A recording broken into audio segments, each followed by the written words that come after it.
Shalom jemaat Tuhan, kita bersyukur hari ini kita ada di hari ke-7 ibadah doa dan puasa menjelang Pentakosta. Malam hari ini sebelum kita memulai, mari kita masuk di dalam doa. Mari kita berdoa. Ya Tuhan, terima kasih, kami bersyukur karunia-Mu sungguh besar dalam hidup kami. Anugerah dan rahmat-Mu melimpah di dalam hidup kami. Hari ini Tuhan, kami akan kembali belajar bagaimana Roh Kudus berkarya, bagaimana Roh Kudus yang memiliki pribadi itu nyata di dalam kehidupan kami. Kami menyerahkan waktu ini Tuhan ke dalam tangan-Mu, di dalam nama Allah kami, Tuhan dan Juru Selamat kami, Tuhan Yesus Kristus. Kami mengucap syukur dan berdoa. Haleluya, amin. Satu pujian akan mengantar kita belajar kebenaran firman Tuhan.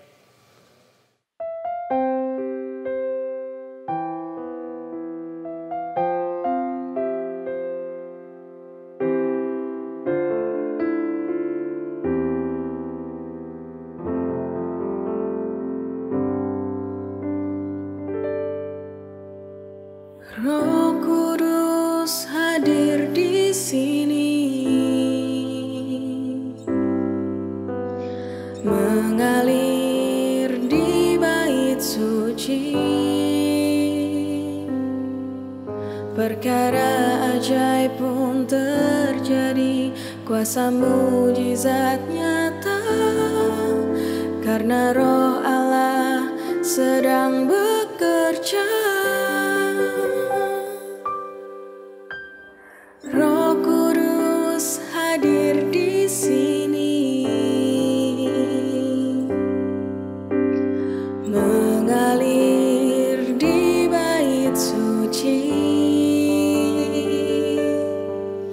Perkara ajaib pun terjadi, kuasa mujizat nyata, karena Roh Allah sedang bekerja.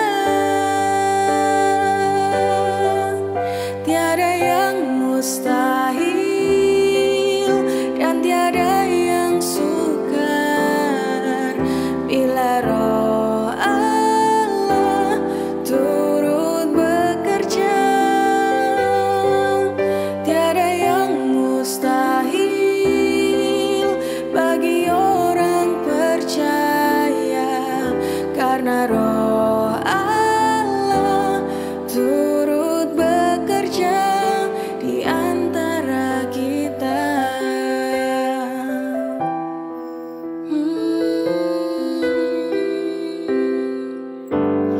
Roh Kudus hadir di sini,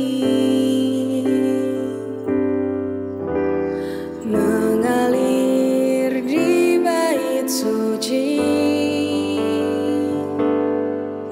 Perkara ajaib pun terjadi, kuasa mujizat nyata, karena Roh Allah sedang bekerja. Tiada yang mustahil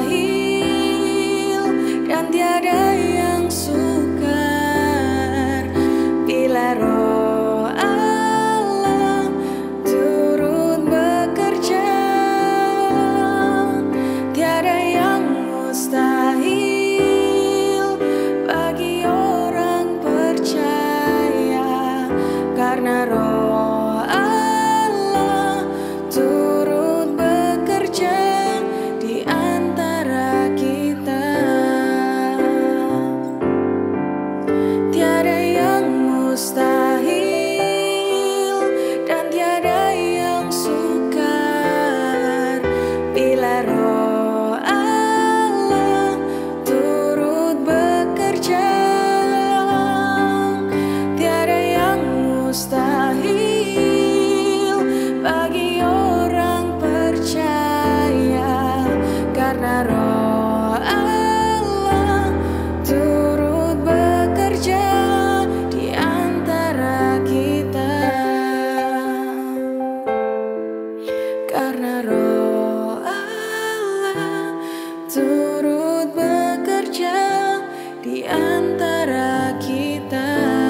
di antara kita.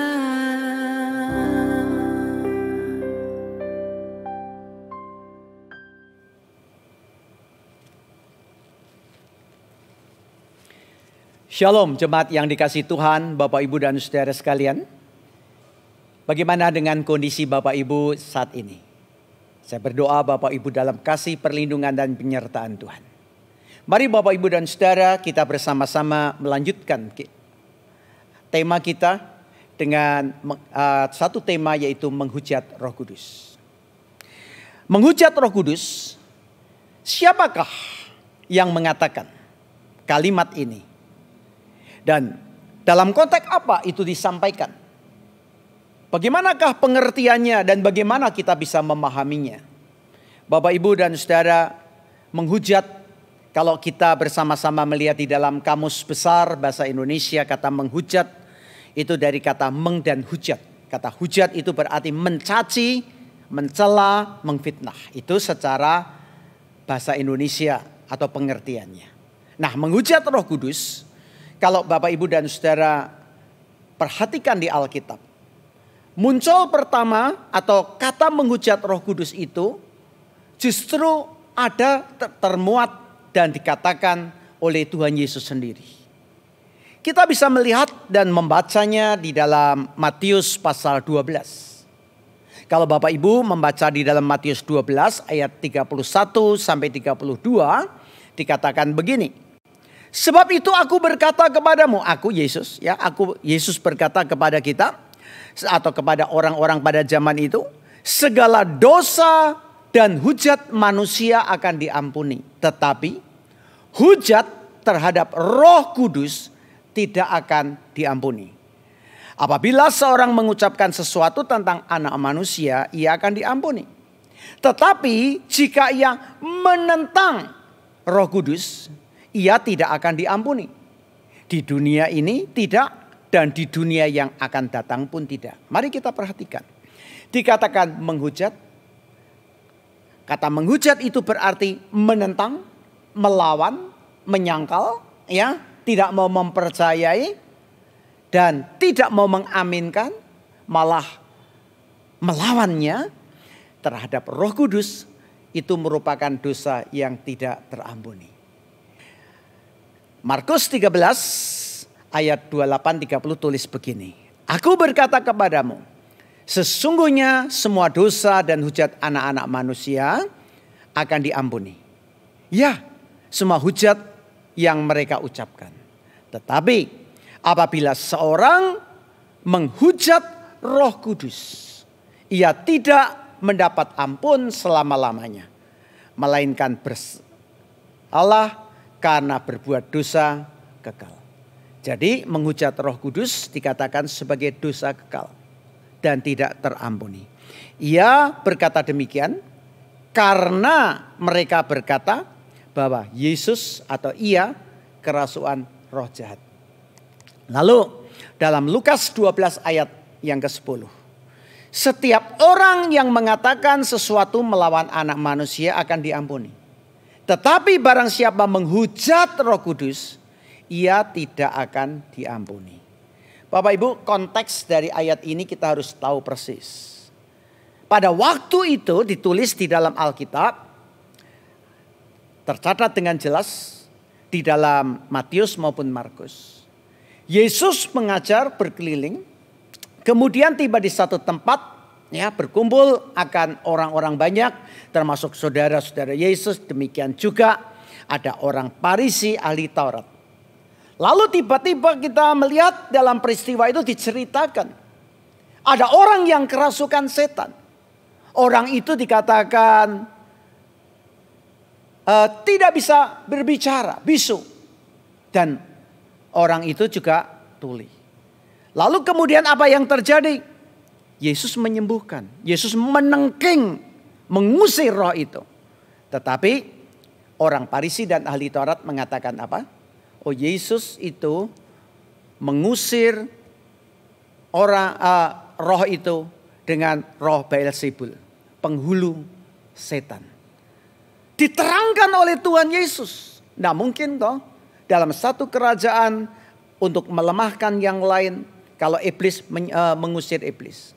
Tetapi mereka mencaci maki, mencela, memfitnah dan tetap tidak mau percaya. Dan mengatakan Yesus tetap mengusir dengan roh Beelzebul atau roh daripada penghulu setan. Nah, Bapak, Ibu dan Saudara sekalian, dosa yang seperti ini mengerti dan diberi pengertian akan kebenaran tetapi menyangkal, apalagi menganggap roh Allah, Roh Kudus itu roh setan. Nah, Bapak, Ibu dan Saudara, apakah pekerjaan Roh Kudus? Mari kita melihat kenapa kok dosa terhadap menghujat Roh Kudus atau menyangkal Roh Kudus tidak dapat diampuni. Apa sih pekerjaan Roh Kudus? Beberapa bagian dari pekerjaan Roh Kudus ya kita bisa memahami. Roh Kudus adalah roh yang menginsyafkan manusia. Di dalam Yohanes pasal 16 ayat 7b sampai 8 ditulis begini. Adalah lebih berguna bagi kamu jika aku pergi. Sebab jika aku tidak pergi, penghibur itu tidak akan datang kepadamu. Tetapi jika aku pergi, aku akan mengutus dia kepadamu. Ini dikatakan Yesus ya, menceritakan bahwa dia akan naik ke surga, meninggalkan murid-murid dan dia akan mengutus rohnya. Lalu kemudian ayat 8. Dan kalau ia datang, kalau Roh Kudus itu datang, ia akan menginsyafkan dunia akan dosa, kebenaran dan penghakiman. Jadi roh itulah yang bisa menginsyafkan, membuat orang bertobat, menggerakkan orang untuk memahami aku ini orang berdosa. Aku membutuhkan keselamatan, membuka hati. Itu adalah pekerjaan karya Roh Kudus. Dan dia menerangkan kebenaran serta penghakiman. Mengingatkan bahwa manusia yang berdosa ini telah jatuh dalam dosa. Dan tidak ada keselamatan baginya. Dia membutuhkan penyelamat, membutuhkan akan keselamatan. Dan diingatkan akan adanya penghakiman. Kalau dia datang kedua kali nanti sebagai hakim, sebagai raja. Orang yang tidak percaya Tuhan akan binasa. Orang yang percaya itulah yang akan diselamatkan. Semua itu adalah karya Roh Kudus yang membuat orang itu bisa insyaf. Bisa bertobat. Bapak, Ibu dan Saudara sekalian. Di dalam Yohanes 16 ayat 13. Alkitab lebih lanjut mengatakan begini. Tetapi apabila ia datang Roh Kudus, yaitu roh kebenaran. Ia akan memimpin kamu ke dalam apa? Ke dalam seluruh kebenaran. Saudara bisa menjadi orang yang benar dan dibenarkan. Ya, mendapatkan kasih dan pengampunan hanya kalau Roh Kudus itu berkarya dalam diri kita. Lalu, apa sih arti Roh Kudus? Roh Kudus adalah pribadi Tuhan dalam konsep ketritunggalannya. Bapa, Anak, Roh Kudus. Setiap orang Kristen itu saudara sekalian disertai. Karena roh itu mau tinggal di dalam diri kita. Maka kalau kita percaya Tuhan, bertobat, kita mengatakan Tuhan aku membuka hati. Aku mengundang engkau masuk dalam hatiku, tinggal dalam diriku. Ya, setelah kita diampuni dosa kita oleh darah Kristus, oleh kasih Kristus. Mengaku dosa, meminta keselamatan darinya. Minta membuka hati, meminta Roh Kudus tinggal. Dan roh itu tinggal dalam hati kita. Roh Kudus merupakan roh Allah. Yang akan terus menolong, memimpin, menghibur, menjadi teman di dalam hidup kita yang setia. Yang sering gak setia kita, tetapi roh itu tetap setia. Roh Kudus menuntun umat Kristen agar hidup sejalan dengan kehendak Tuhan. Bapak, Ibu dan Saudara, di dalam 1 Korintus 12 ayat yang ketiga firman-Nya berkata begini. Tidak ada seorang pun yang berkata-kata oleh Roh Kudus dapat berkata terkutuklah Yesus. Kalau saudara hidup dipimpin Roh Kudus, tidak akan mengatakan terkutuklah Yesus. Kalau saudara mengenal Bapak, Ibu dan Saudara, atau saudara mendengar banyak orang mencela, tidak mau percaya Yesus, tidak percaya Isa Al-Masih sebagai juru selamat dan sebagainya. Kenapa? Karena belum dan tidak mendapatkan pimpinan Roh Kudus. Maka di sini dikatakan, dan tidak seorang pun dapat mengaku Yesus adalah Tuhan selain Roh Kudus. Jadi orang dapat mengaku dan percaya Yesus itu karena karya Roh Kudus. Nah, betapa pentingnya. Roh Kudus itu adalah roh Allah yang menolong kita. sehingga kita membuka hati ketika kita mengerti dan sebagainya. Nah kalau itu menghujat saudara, apa arti menghujat Roh Kudus? Menghujat artinya melawan, menyangkal, menuduh, mencaci maki, mencela, mengfitnah, mengatakan bahwa pekerjaan Yesus dan Roh Kudus adalah pekerjaan yang dari si jahat atau dari roh iblis. Menghina dan tidak menghormati Allah, mengatakan itu sebagai roh yang jahat. Dan perbuatan manusia secara sadar menolak karya Allah. Atau orang murtad setelah percaya, menolak, melawan akan pimpinan Roh Kudus. Menganggap roh yang berbicara mengingatkan kita untuk bertobat, mengatakan itu roh setan. Tidak mau percaya. Bagaimana kita bisa bertobat? Bagaimana kita bisa percaya?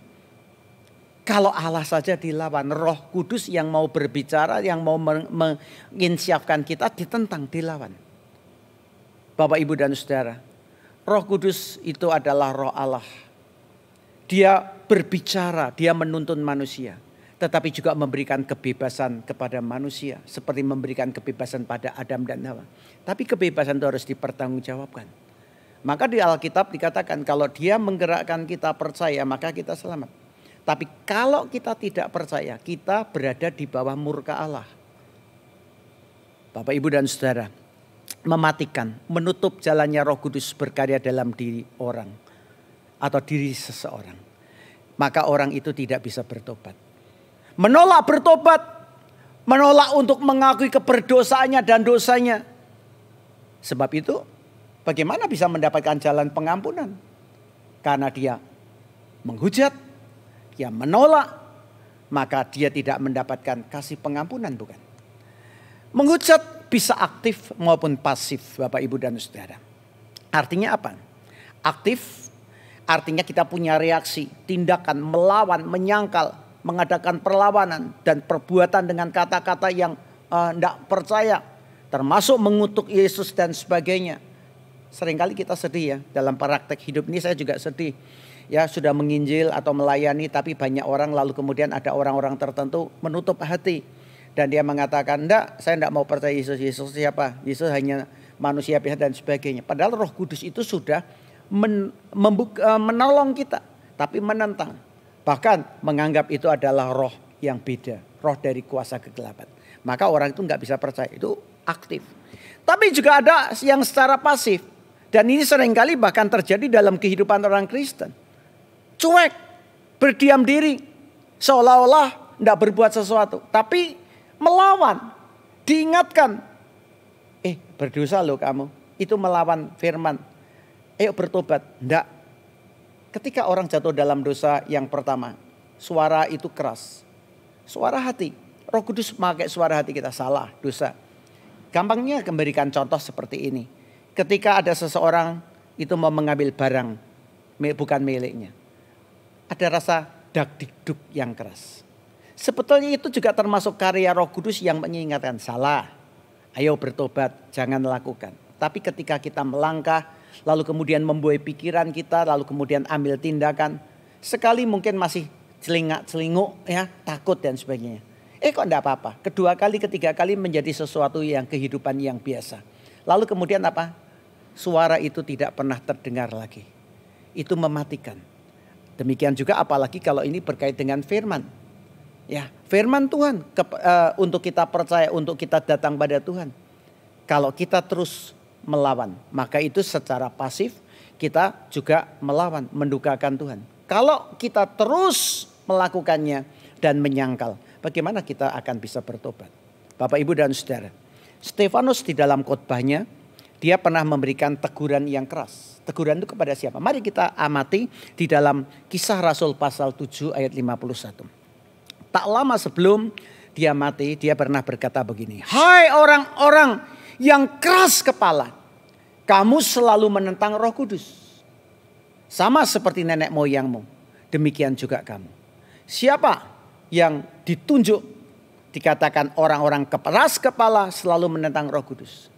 Ternyata adalah mahkamah agama. Orang yang mengatakan dirinya beragama. Imam besar ditegur oleh siapa? Stefanus. Untuk mereka yang keras kepala, yang senantiasa menentang Roh Kudus untuk bertobat. Kemudian Bapak Ibu, peringatan bagi kita orang-orang yang sudah pernah mendengar firman dan yang menjadi orang Kristen. Ibrani 6 ayat 4 mengatakan, mereka yang pernah diterangi hatinya, yang pernah mengecap karunia surgawi, dan yang pernah mendapat bagian dalam Roh Kudus. Namun yang murtad lagi. Murtadnya tidak mau lagi percaya Tuhan, meninggalkan semuanya. Tidak mungkin diperbarui sekali lagi demikian. Sehingga mereka bertobat. Karena apa? Kalau Tuhan sudah mengingatkan untuk bertobat tapi terus menentang, maka dia akan terus terhilang dan tidak akan bisa mendapatkan kasih dan pengampunan. Lalu kemudian kita melihat juga di dalam Matius pasal 7 ayat 22 sampai 27. Pada hari terakhir banyak orang akan berseru kepadaku, Tuhan, Tuhan, bukankah kami bernubuat demi namamu dan mengusir setan demi namamu dan mengadakan mujizat demi namamu juga? Pada waktu itu aku akan berterus terang kepada mereka dan berkata, aku tidak pernah mengenal engkau, nyahlah daripadaku, kamu sekalian membuat kejahatan. Bapak Ibu, ini menjadi peringatan bagi kita, anak Tuhan. Semua manusia bisa menolak, menghujat, melawan, menentang Roh Kudus. Orang yang sama sekali belum percaya Tuhan, ya, dengan keras. Lalu kemudian ketika digerakkan tetap tidak mau percaya. Binasa. Tetapi ada orang-orang yang sudah pernah mendengar. Meninggalkan. Bahkan dia tidak mau berbalik dan bertobat. Bahkan menyangkal akan Tuhan itu dengan perbuatan dan tindakannya. Dengan beraninya. Maka dia pun akan binasa. Di kisah para rasul ada kisah Ananias dan Safira. Yang dia mempersembahkan sesuatu. Tetapi menipu Roh Kudus. Dan binasa seketika. Itu menjadi peringatan. Alkitab menunjukkan hampir selalu orang yang pernah mengenal kebenaran atau agama. Bahkan pernah mengaku Kristus. Bisa juga berbahaya. Kalau dia tidak mau bertobat dan mengeraskan hati ketika Roh Kudus itu berbicara. Padahal Roh itu menuntun dalam kebenaran. Tapi dituntun dalam kebenaran seperti yang kemarin kita sudah renungkan dalam iluminasi Roh Kudus. Ditentang, dilawan dan menganggap remeh dan menganggap sepi. Dan tidak menganggap itu sebagai roh Allah. Ya, tapi bercokol pada dirinya. Bapak Ibu, dalam pelayanan saya paling sedih ketika melihat atau mendengar atau menemukan orang-orang yang tidak mau percaya Tuhan sekalipun sudah diterangkan firman. Kenapa? Kita sudah berkata, kita sudah berdoa supaya Roh Kudus menolong, menceritakan kasih, tapi mengeraskan hati. Kalau dia mengeraskan hati dan tidak mau percaya, binasalah. Dan bukan lalu mengatakan, mudah-mudahan selamat dengan perbuatan baik. Alkitab berkata bukan masalah perbuatan baik yang menyelamatkan, tapi percaya membuka hati. Di dalam dunia medsos, media sosial sekarang, kita seringkali menemukan orang juga tidak percaya, mencaci maki. Bahkan dengan pongahnya membuat video, diviralkan, lalu kemudian mencaci maki, mengejek, lalu kemudian membuat kisah-kisah yang berlawanan dengan kebenaran tentang siapa Yesus, tentang keilahian, tentang kelahiran dan sebagainya. Itu pertanda dan kita tahu. Orang itu menyangkal dan melawan Tuhan. Menyedihkan. Daud pernah berdosa memang. Tapi apa yang dikatakan Daud? Kenapa dia tidak ditinggalkan Allah? Dan diberi keselamatan untuk bertobat. Dan tetap boleh memimpin Israel. Karena Daud punya doa begini. Ya, jangan rohmu meninggalkan aku. Aku mengaku. Jangan rohmu meninggalkan. Jangan Roh Kudus meninggal. Beri aku tuntunan. Aku mau taat. Ya, aku mau taat. Aku mau tunduk kepada Rohmu yang kudus. Kalau aku ditegur, aku mau mengakui akan semua dosaku. Dan aku mau memperbaiki kehidupanku. Beri aku kesempatan. Itulah Bapak Ibu dan Saudara Daud. Oleh sebab itu Bapak Ibu, Alkitab berkata demikian. 1 Yohanes pasal 1 ayat 9. Jika kita mengaku dosa kita, maka Ia adalah setia dan adil. Sehingga Ia akan mengampuni segala dosamu dan menyucikan kita dari segala kejahatan. Bapak Ibu, jikalau kita pernah merasa ragu. Atau kita pernah merasa, aku kok dulu pernah menyangkal ya. Kalau saudara masih bisa sadar, itu berarti roh tidak meninggalkan kita. Bersyukur dan saudara harus cepat bertobat. Dan kita harus mengatakan, Tuhan aku mengaku dosa. Dulu kok aku seringkali menentang ya akan firman. Jangan rohmu meninggalkan aku. Aku mau bertobat. Aku mengaku dosa. Aku mengaku kesalahanku. Demikian juga kalau kita berbuat dosa, berbuat salah. Rohnya itu berbicara. Jangan katakan persetan. Loh, roh itu berbicara, menegur, mengingatkan. Mari kita mengatakan, Tuhan aku mengaku aku sudah salah. Aku sudah berdosa. Aku sudah menyeleweng. Aku sudah melakukan pelanggaran. Maka dikatakan jika kita mengaku, kalau ngaku. Roh Kudus sudah mengingatkan, membisikkan, menggerakkan. Ngakulah. Jangan menentang. Kita dengan mengaku. Maka dikatakan ia setia dan adil. Allah itu tetap setia dan adil. Seperti janjinya dan seperti firman-Nya. Sehingga ia mengampuni kamu dari segala dosa. Diampuni dari semua dosa. Dan disucikan dari segala kejahatan. Dosa kita diampuni, disucikan, ditinggalkan, dibuang jauh. Sehingga seperti Alkitab di dalam firman-Nya dalam kitab Yesaya. Dosa kita merah seperti kirmisi akan menjadi putih. Seperti bulu domba, seperti salju dan yang seterusnya.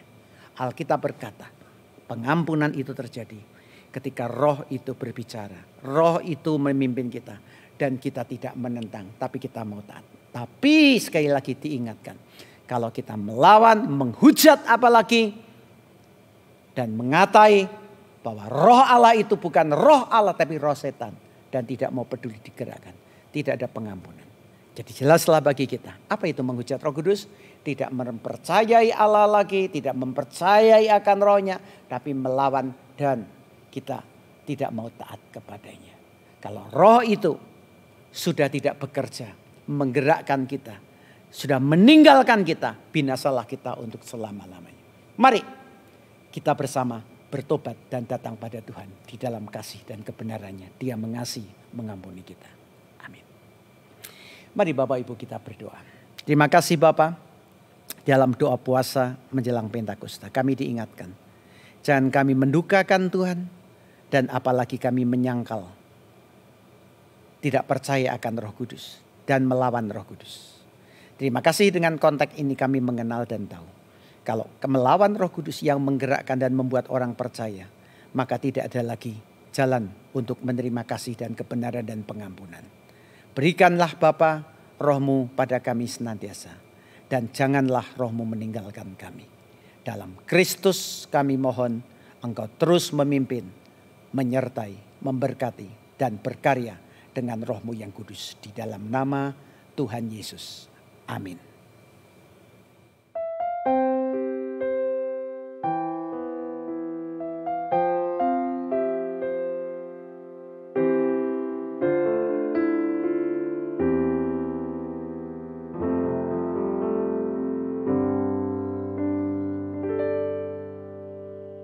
Roh Kudus hadir di sini,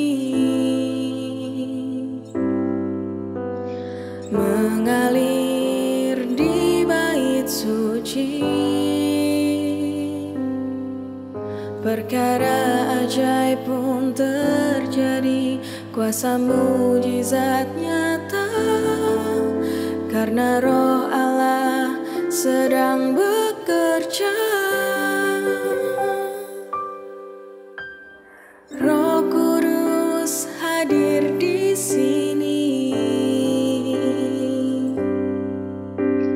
mengalir di bait suci. Perkara ajaib pun terjadi, kuasa mujizat nyata, karena Roh Allah sedang bekerja. Tiada yang mustahil dan tiada yang sukar bila Roh Allah turut bekerja. Tiada yang mustahil bagi orang percaya.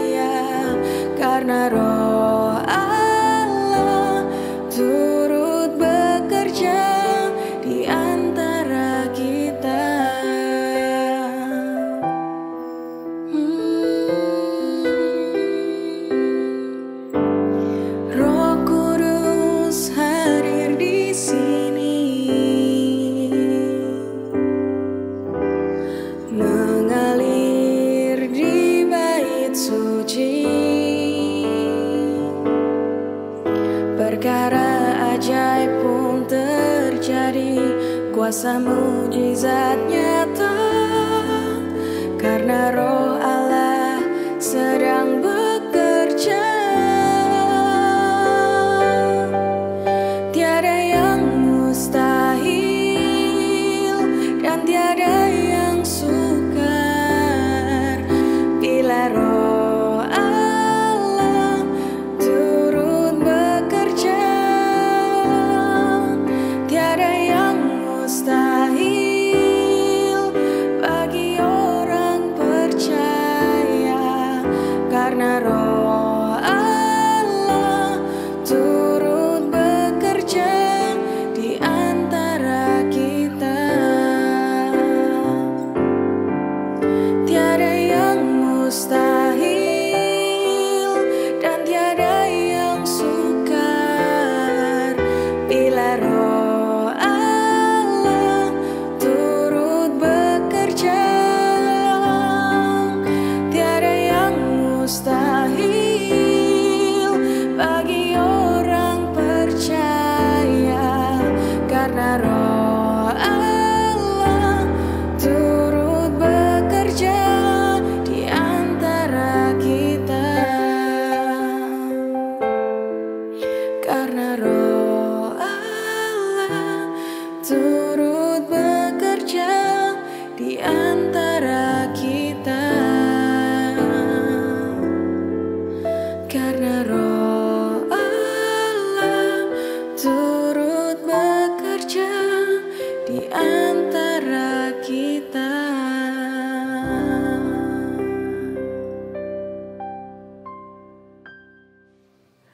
Bapak Ibu Saudara yang dikasihi Tuhan, kita bersyukur malam hari ini boleh sekali lagi belajar tentang pribadi dan karya Roh Kudus di dalam hidup kita.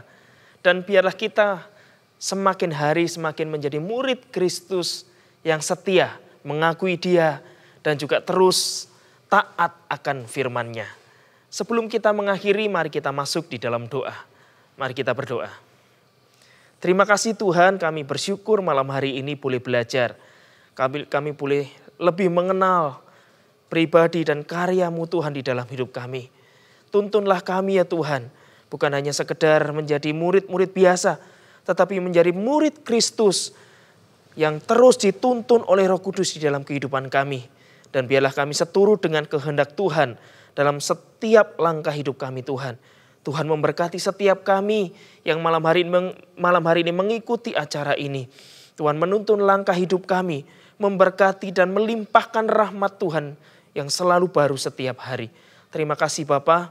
Tuhan juga memberkati Pendeta Peter yang telah menyampaikan firman Tuhan malam hari ini. Dan seluruh kami. Dan Tuhan juga memberkati gereja Tuhan. Menjadi alat kemuliaan nama Tuhan. Terima kasih ya Tuhan, terima kasih. Roh Kudus teruslah berbicara dalam hidup kami. Teruslah menuntun kami, menguasai dan menuntun langkah-langkah yang kami lalui. Di dalam nama Tuhan kami, Allah kami Sang Juru Selamat Tuhan Yesus Kristus. Kami menaikkan syukur dan doa kami. Haleluya. Amin.